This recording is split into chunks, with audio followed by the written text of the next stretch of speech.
Hola, muy buenas noches. Tengan todos ustedes allá en casa o donde se encuentren viendo su programa de análisis de TN23 a la medida. Sandy Monroy, ¿cómo estás en esta noche? ¿Todo bien? Muy bien, Julio, muy bien. Lista ya para poderles acompañar en el análisis y poder abordar aquí estas situaciones, algunas que llaman muchísimo la atención, como el tema de los antivacunas, que va a ser nuestro primer análisis. Sí. Así que vamos a estar evaluando, hoy se llevaron a cabo algunas capturas también, vamos a analizar este tema del que no se sabe tanta información, pero vamos a poder desglosar. Me parece, y que no sean préstamos, porque los colombianos por ahí andan sueltos, ¿verdad? ¿Qué te parece si comenzamos entonces los antivacunas y sus destrozos? Claro que sí, vamos.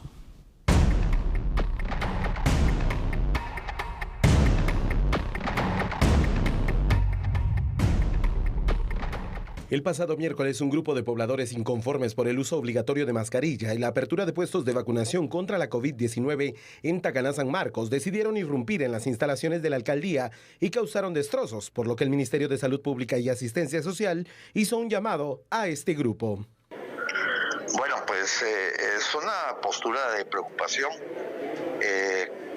sobre todo porque recordemos que en este momento, tanto en este municipio como en otros, en ningún momento se está forzando a la población a vacunarse. Yo creo que están manipulando a la gente. Y realmente respetamos la posición de aquellas personas que no desean vacunarse, pero de eso a tomar una posición tan agresiva, pues sí es un motivo de preocupación. El titular de la cartera agregó que no es la primera vez que se registra una situación similar en el país.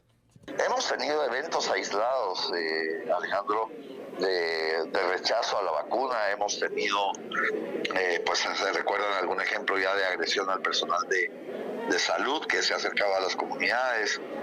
Pero específicamente el mensaje es a la gente: no los estamos obligando a vacunarse. Lo que queremos es que entiendan el beneficio de la vacuna, y ya es una decisión personal si quieren o no hacerlo. Para nosotros, evidentemente es fundamental vacunar, porque sabemos que así podríamos alcanzar la inmunidad de rebaño. Pues llamar a las autoridades locales a mantener la calma, a que sigamos haciendo este trabajo de concientización de la población a pesar de estas manifestaciones de rechazo. Me atrevo a pensar, televidentes y Sandy, que este es un clásico ejemplo, un clásico caso de la desinformación que hay con relación a la vacuna. Es decir, esta postura no viene tampoco que surge de una manera espontánea. Esta postura surge por las ideas que son falsas, por las ideas que líderes, llamémosle así, o personas influyentes dentro de este lugar, me estoy refiriendo a Tacaná, pues han logrado sembrar precisamente en el imaginario popular. Y las personas en esa franca creencia, si no les llevas una información veraz, una información real, una información en su idioma y una información que pueda venir de tus autoridades, tanto municipales, tanto como las autoridades religiosas y autoridades indígenas, bueno, están tomando esta situación. Por supuesto, Sandy, esto no justifica, sea la postura que se quieran vacunar o que no se quieran vacunar, que vayan y hagan este tipo de destrozos. Eso es inaceptable. Mira, Julio, así como las personas que se niegan a ser vacunados piden que se respete su pensamiento, su opinión respecto a la vacuna, correcto, ellos tienen que respetar a quienes sí desean vacunarse, porque ese es otro punto.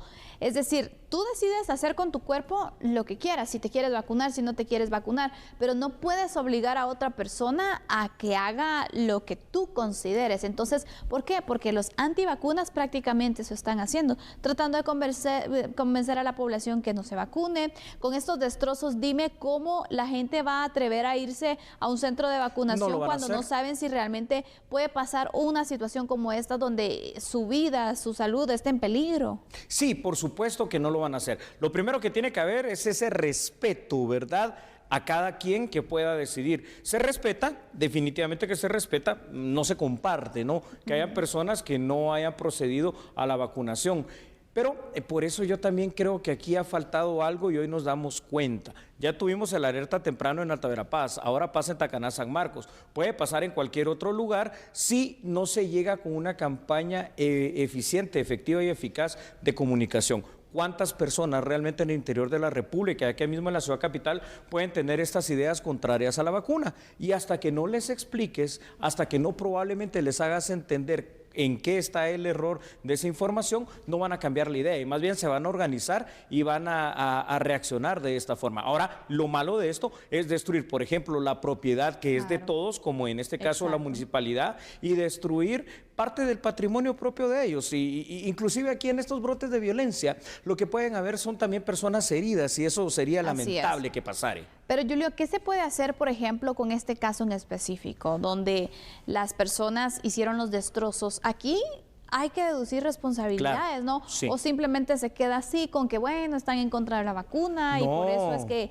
nada justifica realmente este actuar, Julio. ¿Qué se puede hacer? Esto es correcto. Aquí una cosa es estar a favor o estar en contra de la vacunación. Claro. Una cosa es vacunarse, otra cosa es, mire, yo no me quiero vacunar, ¿verdad? Que puede haber personas que piensen así. Pero otra cosa es venir y hacer este tipo de disturbios, de destrozos que realmente es vandalismo, ¿no? Y esto de alguna manera está atentando contra el patrimonio del Estado, en este caso el patrimonio del municipio, que es su propia municipalidad. Aquí lo que hay que hacer es poder identificar a las personas que participaron, a las personas que lideraron esto, bueno, y someterlos a la justicia guatemalteca. Ojalá esto pase, ¿no? Para que sea entonces también probablemente un aviso temprano de que no va a ser fácil en otras regiones del país hacer lo mismo. De lo contrario, esto lamentablemente se va a poder replicar. Y aquí vemos algo, perdona, y ahora te entrego nuevamente la palabra. Lo hemos dicho muchas veces acá, tú lo has recalcado en muchas ocasiones, es que falta mucho, ¿no?, del quehacer de las propias municipalidades para acercarse a sus vecinos y evitar estas situaciones violentas. Totalmente, Julio, porque mira, no es la primera vez que se da una situación como esta. Correcto. Porque recordemos que incluso han estado en riesgo el personal de salud que va a las jornadas de vacunación. ¿Te recuerdas aquellos personeros de salud que allá en fueron Altaverapaz? retenidos? Exactamente. Entonces, sí, así se pueden ir dando estos brotes, Julio, de violencia, porque al final en eso se convierten. Sí. Entonces, también es asegurar, por un lado, al personal de salud que está llegando, que está haciendo el esfuerzo también y está cumpliendo con sus funciones, y también a la población que cree, que acude y que aprovecha la oportunidad de vacunarse. ¿Quiénes habrán sido al final de cuentas los líderes? Porque aquí tiene que haber liderazgos que les digan, no, la vacuna te va a causar este efecto negativo, te va a extinguir, te va a causar infertilidad, no sé qué es lo que les hayan dicho. ¿Y cuál será el objetivo en realidad? ¿Y cuál es el objetivo en realidad? Pero mientras averiguamos eso, que es bastante complicado, ya le compete al sector justicia, ¿qué te parece si vemos los primeros datos? Por supuesto, adelante. Muy bien, muchas gracias. Ahí en pantalla ustedes lo tienen. Y es que, al igual que el año anterior, tal y como lo señalabas hace unos instantes, Sandy, que ocurrió en Altaverapaz, ahora en el municipio de Tacaná, en el departamento de San Marcos, fue el escenario de disturbios, de destrozos causados por opositores a la vacuna. Parece que la función de comunicación que tanto las autoridades de salud como autoridades municipales pueden y deben tener para explicar los beneficios de la vacuna no ha sido efectiva. Lo malo de este tipo de protestas por la vacunación, primero es que se causan daños, se causan destrozos materiales de todo tipo y pueden surgir eventualmente otro tipo de violencia. Mientras no se logre enseñar a las personas la importancia que para su salud tiene el hecho de vacunarse, van a seguir vigentes en Guatemala, en el imaginario popular de muchos, las ideas que se oponen a tal acto. Y al final de cuentas, pues queremos decirles algo, por favor, a los pobladores de todo el país que estén viendo a la medida. No hagan esto. ¿Saben por qué? Porque al final de cuentas ustedes se están arriesgando inclusive a ir a la cárcel. Están cometiendo hechos vandálicos y eso es delito. Por supuesto, y que las autoridades tienen que indagar y tienen que proceder como corresponde, Julio, porque si no, imagínate, estos actos van a quedar impunes, estos actos se van a seguir realizando, porque otros grupos antivacunas van a decir, bueno, los antivacunas de Tacaná hicieron esto y no pasó nada, entonces vamos nosotros también. Aparte de ello, Julio, ayer analizábamos también el tema de la ley o la iniciativa que se está analizando para pagar para las personas que se puedan vacunar. Es un borrador todavía, está en el análisis que si se presenta o no el proyecto de ley.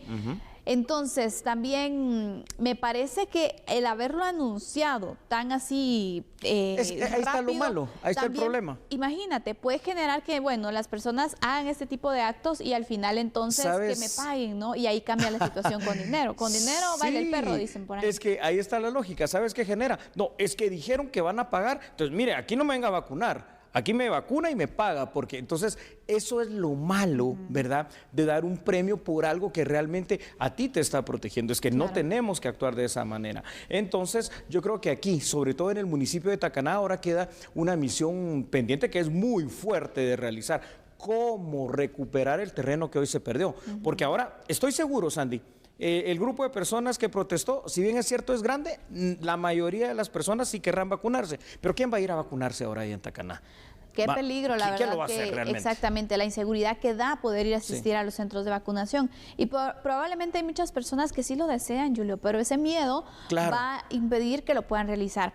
Mira, otra cosa que me llama la atención de este grupo antivacunas es que, por un lado, mira los destrozos. Sí, Sandy, no, hombre, es que es terrible. Es increíble. No, hombre, sí. Por un lado, están en contra de la vacunación, pero por otro también se oponen al uso de la mascarilla. Entonces, ¿qué es lo que quieren? No. Aquí ya la cosa se nos sale realmente, el vaso se rebalsa, ¿no? ¿Sabes por qué? Porque entonces lo que no quieren es aceptar las medidas de bioseguridad. Exacto, y lo que no quieren que sí. es cuidar su propia vida y la vida, obviamente, de su familia y de los demás. Aquí, de verdad, en serio, por eso te decía al principio, hay una desinformación total y ya lo tienen aquí grabado y ahora ya quieren hacer lo que les desee. Otro caso que se puede plantear como la anomia, ¿no? Donde cada quien hace lo que le plazca sin respetar normas y leyes. ¿Vamos con más datos? Claro que sí, Sandy. Vamos entonces a ver esos datos. Muchas gracias, producción. Esto es increíble. Un punto interesante que merece análisis particular es que en realidad no se encuentra una explicación real para este tipo de protestas. Vamos a ver.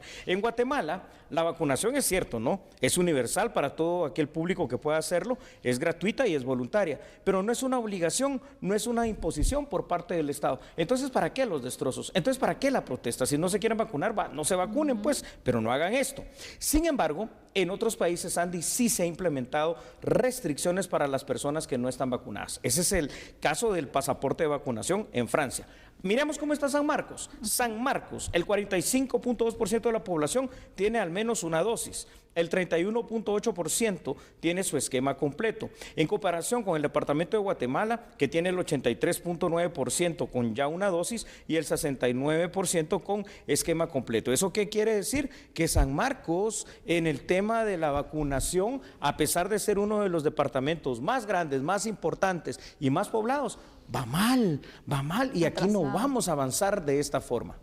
¿Y cómo avanzar con situaciones como esta? Claro. Es que la verdad que aquí es un gran reto el que tienen las autoridades de salud y también te diría las autoridades municipales, ¿no? Porque es una responsabilidad compartida que tienen con estas personas que parece que no hay forma de hacerlos entrar en razón. Exacto. Sí, porque una cosa es pasar a un no y de ese no a la violencia no era necesaria. Para empezar, te repito, no me lo explico, si la vacunación no es obligatoria, entonces ¿para qué ir a hacer este tipo de destrozos? Aquí puede ser inclusive que haya otro tipo de intereses y no sabemos cuáles son. Por lo tanto, entonces yo le sumo un elemento. Es cierto, es un tema de las autoridades municipales, ya lo dijiste, es un tema de las autoridades de salud, indudablemente, pero creo que ahora también va a haber que involucrar a las autoridades de seguridad de Guatemala. El punto aquí es, ¿de dónde viene el sabotaje? Porque esto parece un sabotaje al final. Esto está bien orquestado, bien Exactamente. organizado. Y hay personas que yo no sé si de verdad saben el por qué están ahí, si por qué están manifestando, por qué están en contra, porque de verdad... O están por estar. Exactamente. Sí. ¿Cuál será el objetivo real y quién estará detrás también de este tipo de movimientos ilógicos, Julio? Porque sí, rescato lo que tú indicas, A ver, la Sandy. vacunación es voluntaria. Voluntaria. Entonces, ¿por qué oponerte a una situación que... Si tú no quieres, bueno, es tu problema? ¿Para qué el destrozo? Exactamente, entonces no hay necesidad de llegar a estos extremos. Yo sí considero, Aquí hay y algo quisiera más. saber ya en las conclusiones qué piensas tú, que aquí sí tiene que investigar, Julio, y deducir responsabilidades. ¿Cuál es tu conclusión? Claro que sí, Sandy. Yo creo que aquí lo que tenemos que hacer, efectivamente, número uno, dar con los responsables. ¿Quiénes están orquestando esto? Investigar cuál es la razón, castigar también penalmente como corresponda a ellos, pero también hay que hacer un tema de conciencia. Por favor, si usted lo puede hacer, fuera del tema institucional de las autoridades, llevar o explicarle a una persona el por qué la importancia que se coloque su dosis y esquema completo de vacunación, él y su familia, usted ya está haciendo algo bastante cívico y ayudando a nuestro país. Hágalo, por favor, y empecemos a cambiar esa falsa idea. Mientras tanto, nosotros aquí en A la Medida vamos a continuar con la información. Y bueno, en otra información, el alza en el precio del petróleo, los fertilizantes, también otras materias primas, ha provocado que el precio de los alimentos a nivel mundial incremente. Y esto podría traducirse también en el aumento en los casos de desnutrición. La preocupación es alta por parte de la Organización de las Naciones Unidas para la Alimentación y la Agricultura, FAO, porque aparte del alza en el precio de los fertilizantes, la seguridad alimentaria de varias familias se verá afectada. Esto generaría un aumento en la desnutrición. Nosotros estimamos que una familia de 6 personas en el medio rural consume alrededor de unos 32 quintales de maíz al año. Imaginemos el corredor seco, donde el promedio de la superficie de tierra de estas familias se estima en torno a media manzana, que ya antes de este aumento de los precios de alimentos producía en torno a unos 15 quintales de maíz. Es decir, tenía garantizada sus reservas de alimentos por unos 5 o 6 meses. Con el aumento de los precios de los fertilizantes, sin duda, estas reservas se van a ver afectadas, ¿no? Muchas de las familias que se vieron más fuertemente golpeados por la crisis económica derivada de la pandemia, su estrategia o su opción fue adquirir alimentos menos diversos, menos nutritivos, de mayores niveles de grasa, de sal, azúcar, y por tanto eso ha deteriorado también los niveles de malnutrición, de obesidad y de desnutrición. La FAO resalta que está brindando apoyo a familias afectadas con el acompañamiento del Ministerio de Agricultura. Asimismo, se debe mejorar la práctica en siembra de cultivos. Por aparte, se indica que el índice de precios de alimentos correspondiente a enero mostró un alza mundial del 1.1% en productos de consumo de las familias como aceites, lácteos o carne.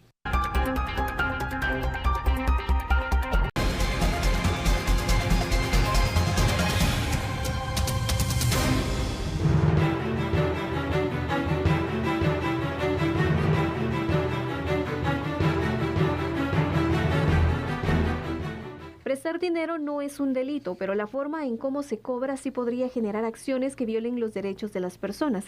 Es por ello que el abogado Otto Barrios señala qué hacer en caso se viva una situación que amenace la vida. Lo que se persigue con estas personas no es el préstamo, no es la actividad comercial de un contrato de mutuo, como se le llama en el ámbito legal, que es plenamente válido. Lo que se persigue en este caso son los medios ilegales que se utilizan para recaudar ese dinero mébulo. En este caso, ¿cómo deben actuar las personas que en algún momento han tenido, por así decirlo, la emergencia de realizar uno de estos préstamos precisamente con estos grupos? Al momento de ser intimidados de esta forma, ¿pueden denunciarlo? Y de ser así, ¿cómo pueden proceder de manera legal? Las personas deben de confiar en las autoridades, tanto en la Policía Nacional Civil, que es la autoridad que está más presta a proteger los bienes y la integridad de las personas, como el Ministerio Público. Las personas deben de acudir a presentar su denuncia a la Policía Nacional Civil y al Ministerio Público para obtener medidas de seguridad a su favor. ¿En qué consisten las medidas de seguridad? Las medidas de seguridad son medidas temporales que se dan a favor de personas victimizadas, las cuales buscan que estos delincuentes no puedan acercárseles. Y en el caso de que se les acerquen, tienen un teléfono de la comisaría más cercana al cual deben de llamar e inmediatamente la Policía Nacional Civil se debe apersonar en el lugar y retirar a estas personas. Si estas personas se niegan a retirarse, incluso pueden ser conducidas, incluso pueden ser detenidas para que un juez determine su situación legal. La Policía Nacional Civil capturó a Rafael Corrado Quinteros, de 59 años, y al originario de Colombia, Anderson Daniel García, de 30 años. Según investigaciones preliminares, estos hombres son prestamistas, pero al momento de cobrar acostumbraban a amedrentar a las personas bajo amenazas con arma de fuego.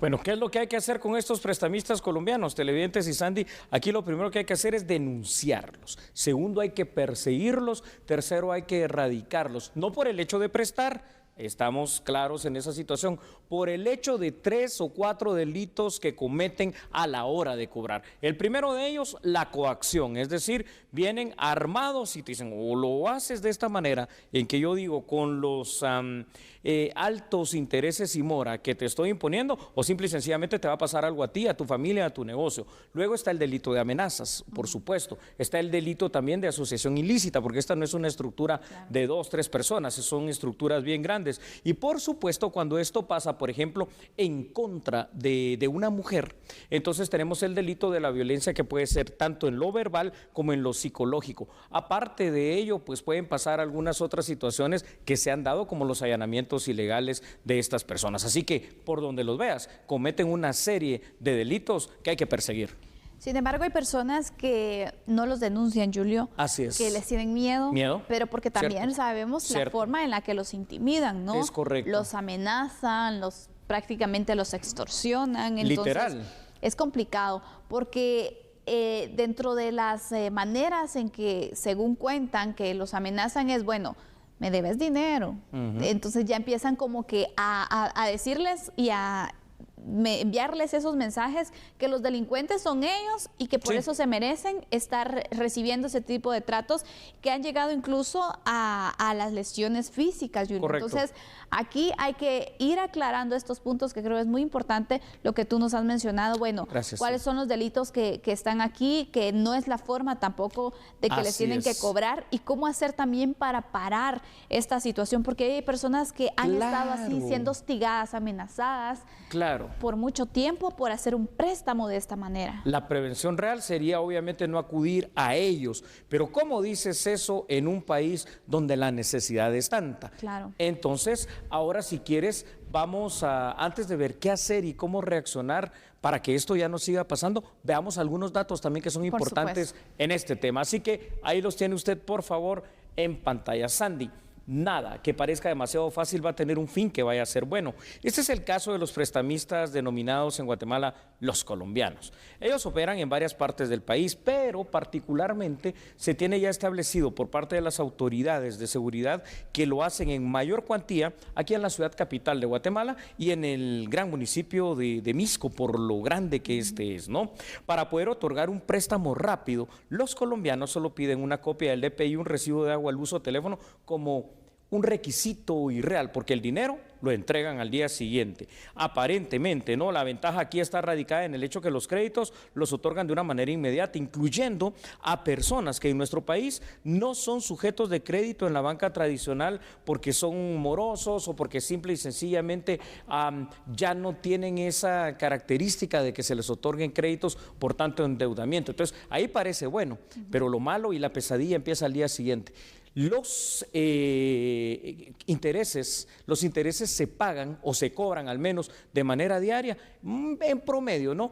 A 10 quetzales de intereses por cada 500 que prestaste, pero esto capitalízalo al día y cuando no pagas todos los días o la forma que tengas, se vuelve impagable. Inclusive en Colombia, porque ellos también operan en su propio país, han habido personas que se han quitado la vida. Imagínate, y es que el nivel de hostigamiento también prácticamente te lleva a estos puntos. No hay que acudir a esta situación.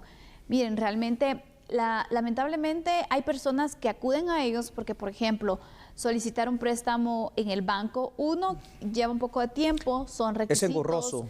Sí. Es más extenso y a veces son emergencias que surgen y que necesitan el dinero en el momento. Entonces, por eso es que existen estas personas que se aprovechan de esas necesidades, de esas emergencias, para pues ganarse así el dinero, ¿no? Es una forma también ilícita, Julio, porque primero no son una entidad que estén establecidas legalmente. Entonces, y aparte la forma en la que cobran también. Otro delito, la usura, ¿no? Porque obviamente no siendo ese tipo son agiotistas que cobran intereses que son desmesurados, ¿no? Y ya caen en esa situación. Bueno, entonces aquí lo que queda, fuera de que va a ser difícil decirle a las personas en un país con tantas necesidades, no acudan a ellos, aunque esa es la recomendación de recomendaciones, es empezar a denunciarlos, a perder el miedo y que empiece a suceder esta situación. ¿Por qué? Porque contrario realmente a hacerle un bien a la población guatemalteca, terminan haciéndole un mal. Si antes tenían problemas, ahora con esto se han echado encima más, pero más problemas, porque aquí son amenazas, son coacciones y son situaciones que les quitan literalmente la paz a los guatemaltecos. Así es, Julio. Vamos a hablar un poco más acerca de cómo es que están operando, la forma en la que también amenazan constantemente a las personas que requieren o solicitan este préstamo. Claro, ¿Te parece?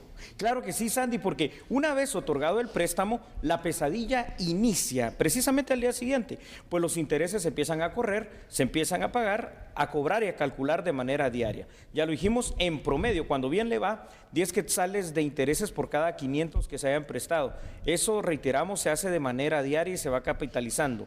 Cuando las personas no les pueden pagar o cuando se atrasan, utilizan la amenaza, utilizan la coacción para intimidar a sus clientes. Si alguien está siendo víctima de este tipo de prácticas ilegales, lo mejor es que las pare. ¿De qué manera? Interponiendo la denuncia en el Ministerio Público o interponiendo la denuncia en el teléfono 110 de la Policía Nacional Civil, porque hay que poner un alto a esto. Nadie dice, es correcto, ¿se puede prestar dinero entre iguales, entre ciudadanos? Sí, pero no de esta manera, no de esta manera que se vuelve realmente delictiva por la forma de cobrar.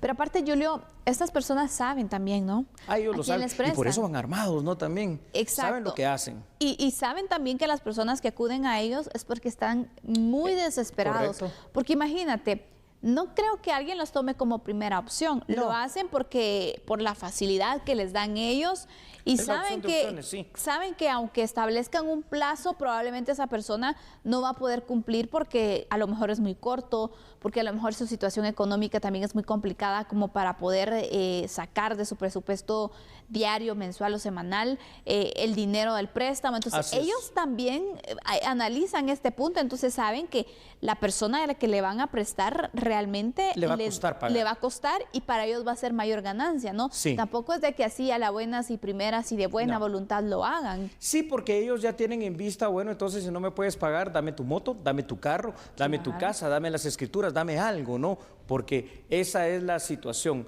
Entonces, al final de cuentas, aquí también hay otras cosas que son importantes. ¿Será que esto algún día va a ser perseguido? ¿Será que esto algún día va a ser realmente erradicado de Guatemala? ¿O la pobreza y la necesidad nos seguirá ganando?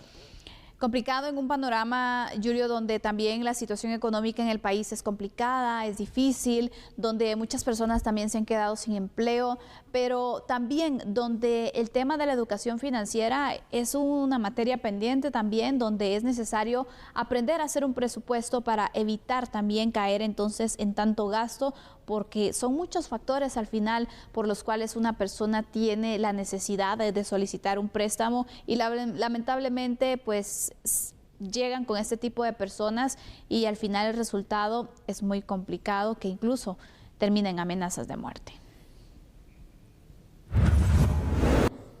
Continuando con la información, aquí en A la Medida, este viernes 11 de febrero inicia la recepción de expedientes para todos aquellos profesionales del derecho que quieran aplicar a fiscal general y jefe del Ministerio Público, esto para el periodo 2022-2026. Y aquí le ampliamos la información. Este jueves 10 de febrero fue publicado en el Diario Oficial la convocatoria de la Comisión Postuladora para Fiscal General y Jefe del Ministerio Público.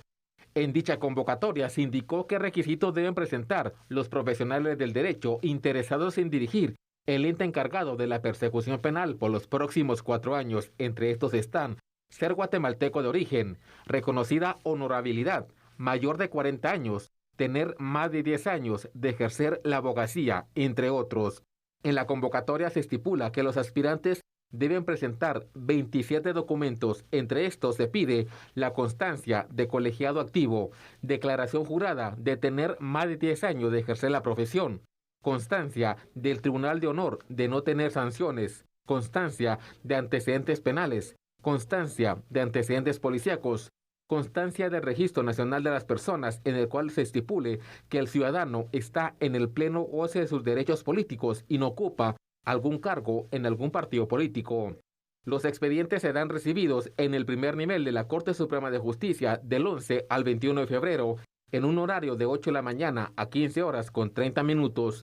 Vencida la fecha y hora para la recepción, no se admitirán otros expedientes ni documentos, advierte La convocatoria de la comisión postuladora para fiscal general y jefe del Ministerio Público, periodo 2022-2026.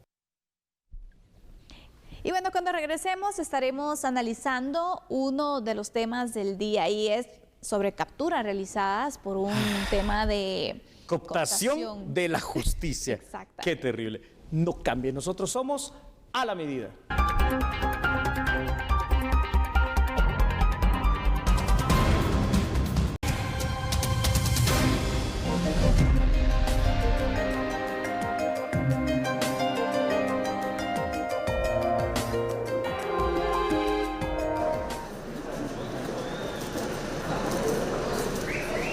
La Fiscalía Especial contra la Impunidad del Ministerio Público, a cargo de Rafael Curruchiche, y la Policía Nacional Civil ejecutaron varios allanamientos para hacer efectivas algunas órdenes de captura que firmó el juzgado para diligencias urgentes por el delito de obstrucción a la justicia.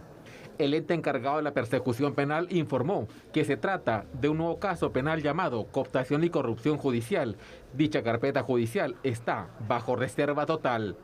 La institución policial consignó a los tribunales de justicia a Leili Santizo, exmandataria legal de la Excomisión Internacional contra la Impunidad en Guatemala, CICIG. El caso y la primera declaración de Santizo se conocerá en el juzgado tercero de primera instancia penal. A puerta cerrada, se le dio a conocer el motivo de su detención y se ordenó su ingreso a la cárcel de Mariscal Zavala.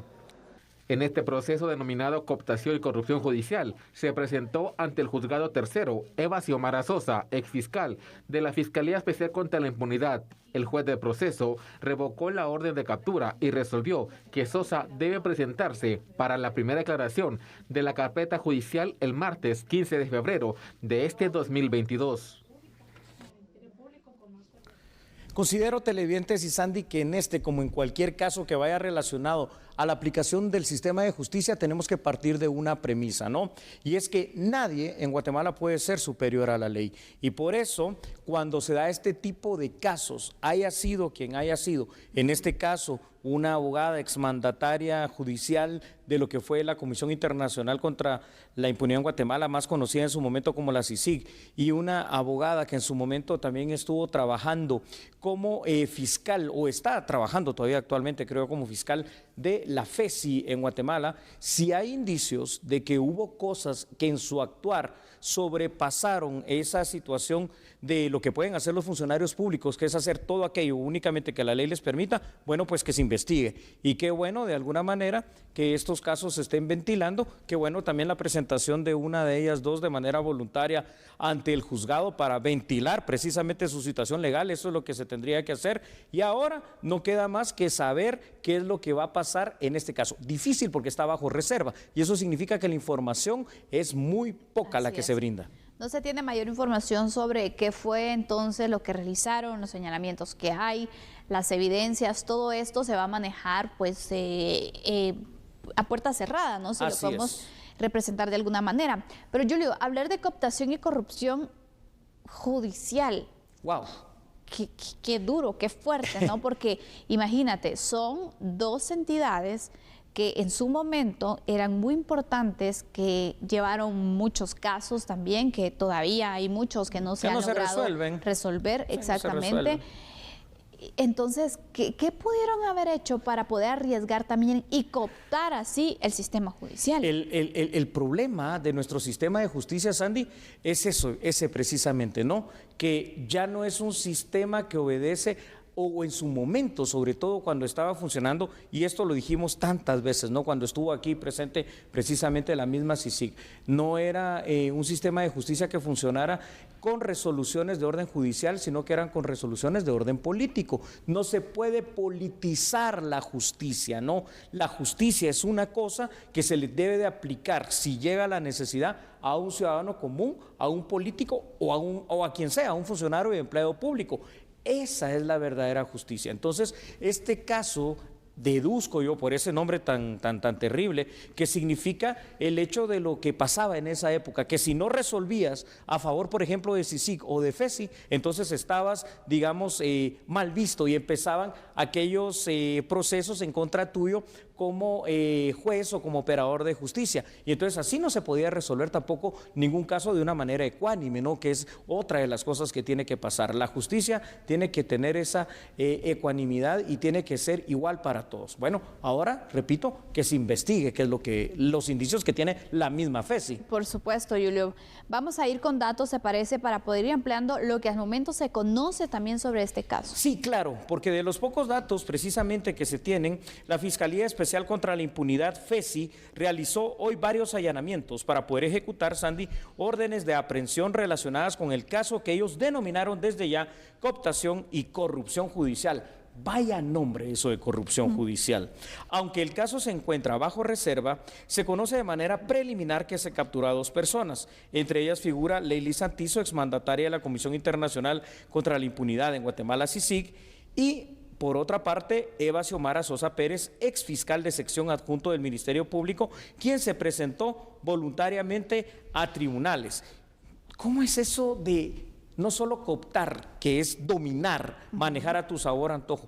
Corrupción judicial. Exactamente. Eso significa entonces que dabas dádivas, eso significa entonces que dabas premios por resolver de una manera que ya se te había indicado. Ahora sí, señores, eso no es justicia.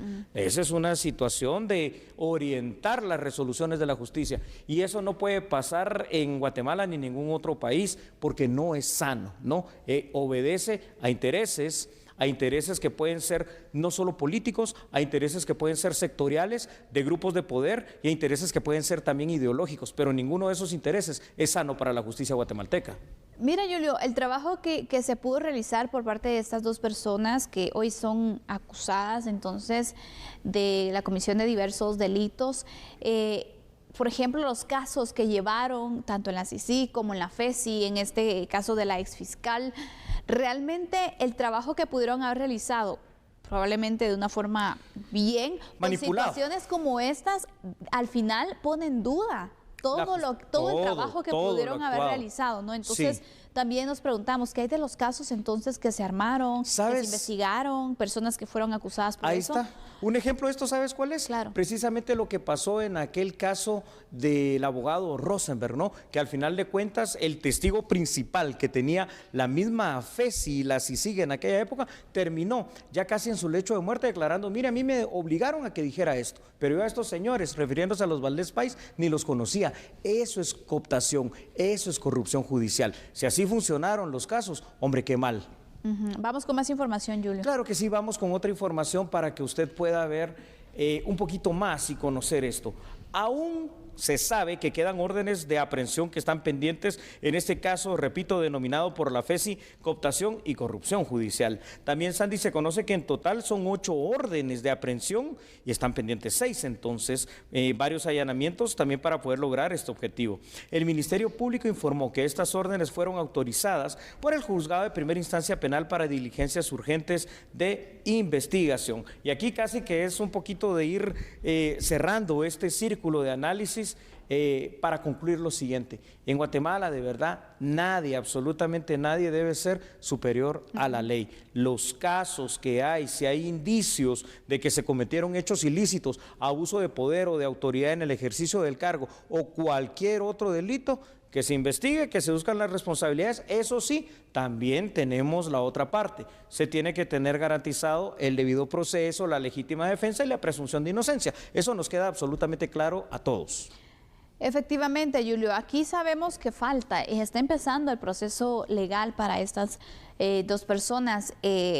Obviamente gozan de la presunción de inocencia, no se está condenando desde ya, pero llama la atención también la información que hasta el momento se ha dado a conocer, y eso que no tenemos el detalle de esta investigación, Julio, que creo también que por la gravedad y por la figura que ellos fueron, los cargos que ocupaban también, pues se consideró enviarlo a reserva el caso, ¿no? Para que también no se puedan hacer filtraciones de información. Esperemos que no exista también. Ahora aquí hay un problema, ¿no? En este caso, y el problema es que faltan todavía por ejecutar otras 6 personas en cuanto a órdenes de aprehensión. Esas personas, si están involucradas de verdad en un hecho ilícito, ¿qué crees tú? ¿Que se van a presentar a la justicia o que van a huir?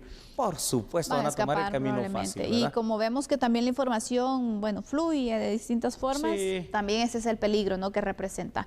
Pero ojalá que puedan concluir así con las capturas que están pendientes y poder de esa manera pues presentar ante los tribunales de justicia los señalamientos, los argumentos y poder determinar si existe una culpabilidad o no sobre este caso. Eso sería lo más adecuado, presentarse y aclarar la situación jurídica de cada quien.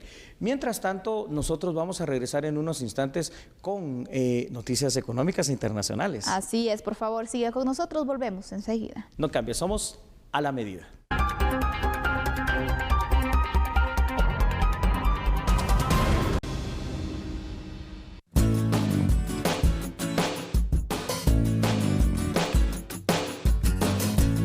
Para la fecha de hoy, 10 de febrero de 2022, este es el tipo de cambio del dólar estadounidense según el sitio Infodólar y el Vanguard.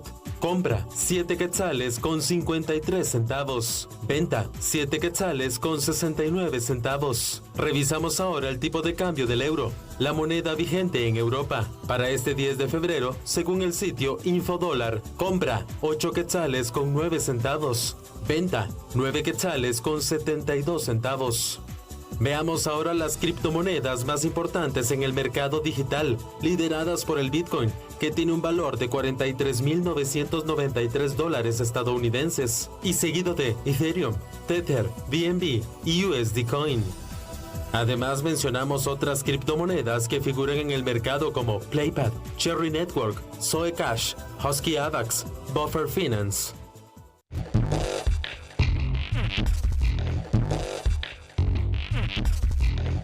Bienvenido a este vistazo al mundo aquí en A la Medida. Hay cosas que a veces no se entienden, no del todo, porque el presidente de México, Andrés Manuel López Obrador, aclaró el día de hoy sus comentarios del día anterior y dijo que no se trata de una ruptura de relaciones, en este caso con el Reino de España, pero simplemente es una propuesta por la postura de ciertas empresas españolas en aquel país. ¿Sabe qué? Mejor escuchémoslo. Ahí está la información. Pues no hay ninguna ruptura. Si hace falta aclararlo, además decir, vámonos despacio, porque a veces tarda en que se entienda de que ya son otras condiciones. Tras sus polémicas declaraciones y la solicitud de explicaciones por parte del gobierno español, el presidente mexicano explicó que su decisión de pausar las relaciones con España no implica una ruptura de ellas. López Obrador dijo que es una protesta por los abusos y agravios cometidos. Nosotros somos muy respetuosos del pueblo español, tenemos relaciones íntimas con el pueblo de España, pero en los últimos tiempos, durante el periodo neoliberal, empresas españolas apoyadas por el poder político, tanto de España como de México, abusaron de nuestro país y de nuestro pueblo. El Ministerio de Asuntos Exteriores de España respondió en un comunicado que rechaza tajantemente las descalificaciones contra España y las empresas españolas hechas por el mandatario mexicano. AMLO ha acusado reiteradamente a las empresas españolas de aprovechar de manera injusta la apertura al sector privado para firmar contratos fraudulentos a fin de construir centrales eléctricas en México. López Obrador ha solicitado anteriormente a España que se disculpara por la brutal conquista de México en 1521 y los siglos de régimen colonial. Y bueno, sigue la tensión por un posible conflicto entre Rusia y Occidente, todo esto por Ucrania, en medio de intentos de seguir con la diplomacia. El ministro británico Boris Johnson afirmó que la crisis por Ucrania se ha vuelto el momento más peligroso para Europa en varias décadas. Sus declaraciones fueron hechas mientras su ministra de Relaciones Exteriores sostenía reuniones llenas de tensión con su contraparte de Rusia en Moscú, quien advirtió que el Kremlin no aceptará sermones de los países occidentales. Johnson opinó que el presidente ruso Vladimir Putin aún no ha decidido qué hacer con Ucrania, pero que Occidente debe emplear sanciones y firmeza militar más diplomacia. Mientras las declaraciones y conversaciones siguen su curso, las acciones en el campo también. Fuerzas militares rusas realizan grandes maniobras al norte de Ucrania y Bielorrusia, como parte de los 100.000 soldados movilizados que han generado temores en Occidente de una invasión. Además, la OTAN ha reforzado a sus tropas en su flanco oriental con el envío de fuerzas estadounidenses a Polonia y Rumania. También Gran Bretaña envió 350 soldados a Polonia y misiles antitanque a Ucrania para ayudarla a reforzar sus defensas. El secretario de la OTAN dijo que envió una carta al canciller ruso Sergei Lavrov en la que reiteró una invitación a una serie de conversaciones sobre la seguridad europea. Rusia quiere garantías de Occidente de que la OTAN no incluirá como miembros a Ucrania y otras naciones exsoviéticas, que la alianza detenga los despliegues de armas en la zona y retire sus fuerzas de Europa del Este. Estados Unidos y la OTAN rechazan esas exigencias. Conozcamos ahora una información muy interesante en el tema Provida. ¿Sabe usted que según los últimos datos del estado de Texas en Estados Unidos, el número de abortos en aquel estado cayó un 60% después del primer mes de que entró en vigencia una nueva ley al respecto? Así que aquí va a ver la información sobre esto en A la Medida. El número de abortos en Texas se redujo en un 60% durante el primer mes de vigencia de una nueva ley estatal sobre la interrupción del embarazo. Las estadísticas revelan 2.200 abortos reportados por clínicas de Texas durante septiembre del año pasado, revelando un panorama más completo del impacto inmediato de la ley. En contraste, durante agosto, el número de abortos en Texas superaba los 5.400. Las autoridades del estado dijeron que publicarán nuevos datos cada mes. La legislación aprobada prohíbe el procedimiento una vez que se detecta actividad cardíaca en el embrión, algo que suele suceder alrededor de las 6 semanas de gestación. La ley no contempla excepciones en casos de violación o incesto. La ley de Texas entra en conflicto con precedentes de la Corte Suprema de Justicia de Estados Unidos que impiden que un estado prohíba el aborto en las primeras etapas del embarazo. Sin embargo, fue redactada de tal manera que pudiera sortear esos precedentes. Bajo la redacción del texto, cualquier ciudadano tiene derecho a cobrar $10,000 o más si presenta una demanda con éxito contra alguien que haya realizado o ayudado a una mujer a realizarse un aborto después del límite establecido. Y bueno, la creación de un marco regulatorio para la protección del agua será uno de los temas que se tratarán en el próximo Consejo Nacional del Cambio Climático. En la primera reunión del Preconsejo Nacional de Cambio Climático se aprobó discutir el próximo 28 de febrero la creación de una mesa técnica para formular la ley de régimen de aguas. A la fecha, Guatemala carece de un instrumento normativo que mejore la seguridad hídrica, la buena gestión y adecuado manejo del vital líquido. Aunque hay acuerdos gubernativos y ministeriales, se requiere de una herramienta de mayor peso, señalaron miembros del Consejo. Asimismo, se planteará al presidente de la República, Alejandro Yamatei, que encabezará el Consejo, el estatus del expediente sobre el proyecto de reglamento del Fondo Nacional de Cambio Climático, el informe sobre la participación en la COP26, entre otros temas ambientales. Alberto Pimentel, ministro de Energía y Minas, se refirió al plazo del subsidio al gas propano, que por cierto está próximo a vencerse. Comentó que el mismo podría ampliarse únicamente si el Congreso de la República aprueba una ampliación a dicho plazo. Aquí está la información. El próximo 28 de febrero se vence el plazo de 3 meses aprobado por los diputados del Congreso de otorgar un subsidio a los expendedores de gas propano para absorber el aumento de este derivado del petróleo. El ministro de Energía, Alberto Pimentel, dio detalles de esta normativa aprobada por el Congreso en noviembre pasado de forma temporal. La ley de apoyo temporal a los consumidores de gas propano pues estableció y así lo dispuso el Congreso de la República, que el subsidio o este aporte o este apoyo temporal iba a tener una duración de 3 meses. Por tanto, hoy lo oficial es que el subsidio va a vencer a partir del 28 de febrero del presente año.